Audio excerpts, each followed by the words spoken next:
जैन।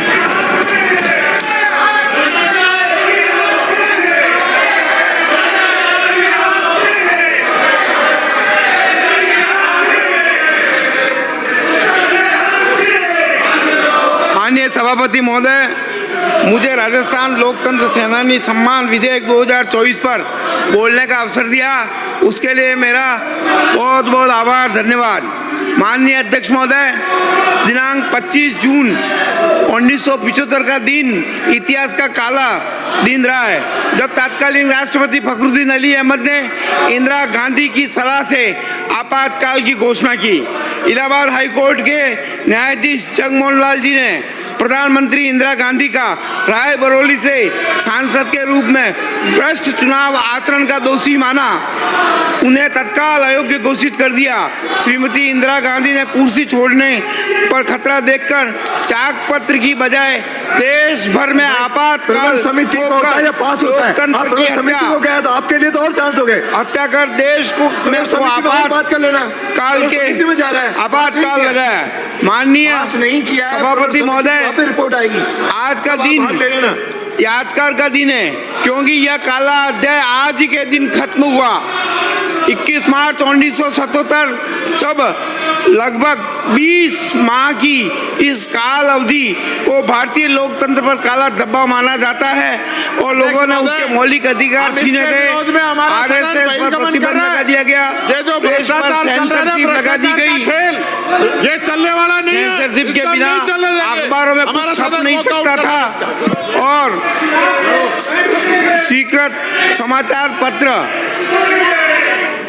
अध्यक्ष महोदय, इनको पता है कि आज आपातकाल के ऊपर चर्चा होने वाली है, आज काले दिवस के ऊपर चर्चा होने वाली है, इंदिरा जी द्वारा लगाए गए आपातकाल पर चर्चा होने वाली है, लोकतंत्र पर कुठाराघात का हत्या होने वाली है, इसीलिए भाग रहे हैं। क्या कर रहे हैं?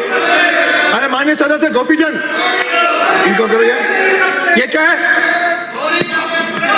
मैं 10 बार कह चुका, आप 10वीं बार पकड़े गए, अब कभी बोलने में नाम नहीं आएगा। What did you? आपका मंत्री बोल रहा है, आपका सदस्य बोल रहा है और आप यहाँ आकर के खड़े हो रहे हो। माननीय अध्यक्ष महोदय, दिनांक 25 जून 1975 का दिन इतिहास का काला दिन है, जब तत्कालीन राष्ट्रपति फखरुद्दीन अली अहमद ने इंदिरा गांधी की सलाह पर आपातकाल की घोषणा की।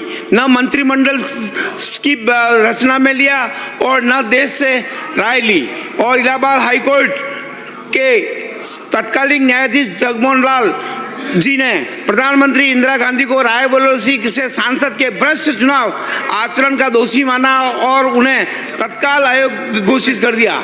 इंदिरा गांधी को कुर्सी छोड़ देनी चाहिए थी, लेकिन उन्होंने कुर्सी पर खतरा देखकर त्यागपत्र की बजाय देश को आपातकाल थोपकर लोकतंत्र की हत्या करके देश में आपातकाल लगाया। माननीय सभापति महोदय, आज का दिन वह यादगार का दिन है, क्योंकि काला अध्याय आज ही के दिन खत्म हुआ था। 21 मार्च 1977 लगभग 20 माह तक इस देश ने उस काला कालखंड रहा। भारतीय लोकतंत्र पर एक काला धब्बा माना जाता है। लोगों से उनके मौलिक अधिकार छीन लिए, आरएसएस पर प्रतिबंध लगा गया, प्रेस पर सेंसरशिप लगा दी, सेंसर हुए बिना स्वीकृत कोई भी समाचार पत्र न्यूज़ नहीं छाप सकता था। जनसंख्या कम करने के लिए बच्चे हों या बूढ़े, उनकी जबरदस्ती नसबंदी कर दी गई और हमने देखा कि सारा देश लोकतंत्र की हत्या से गुजरता। उस समय विरोध करने वाले नेतृत्व में जयप्रकाश नारायण, राजनारायण, जॉर्ज फर्नांडिस, अटल बिहारी वाजपेयी, लाल कृष्ण आडवाणी, भैरू सिंह जैसे हजारों नेता और लाखों कार्यकर्ताओं को जेल के शिकंजे में गिरफ्तार कर लिया गया। उसमें से मैं भी एक था। मेरे साथ उस समय बाल स्वयंसेवक जो संघ की शाखाओं में जाते थे, उनको वहां से गिरफ्तार कर लिया गया और एक भरत मथुरिया जो मेडिकल कॉलेज में पढ़ता था, मात्र उसकी 16-17 साल की उम्र थी, उसको शाखा से घसीट कर ले गए और उसके साथ इतनी मारपीट की जिसके कान की अंदर की झिल्ली फट गई और वो बहरा हो गया।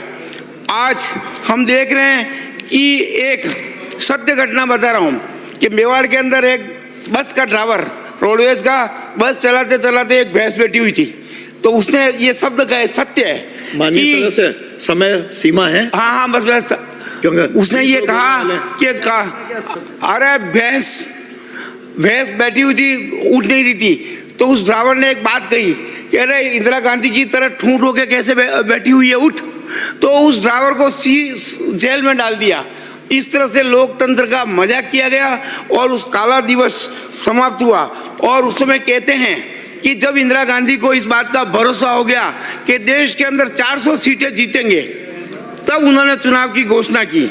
लेकिन भारतीय लोकतंत्र की जड़ें कितनी मजबूत हैं कि जब 77 के अंदर चुनाव हुए तो उस समय कहते थे, अखबारों में भी छपा कि गाय और बछड़ा दोनों हारेंगे, क्योंकि कांग्रेस का चुनाव चिन्ह गाय और बछड़ा थे। और इधर इंदिरा गांधी और बेटा संजय गांधी, वो दोनों 77 के अंदर रायबरेली और उन दोनों क्षेत्रों से चुनाव हारे। मेरा ये निवेदन है कि पूर्व में भी वसुंधरा सरकार के समय इस तरह का सम्मान निधि घोषणा की गई थी, लेकिन उसके बाद जैसे ही कांग्रेस की सरकार आई, उन्होंने ये सम्मान निधि समाप्त कर दी।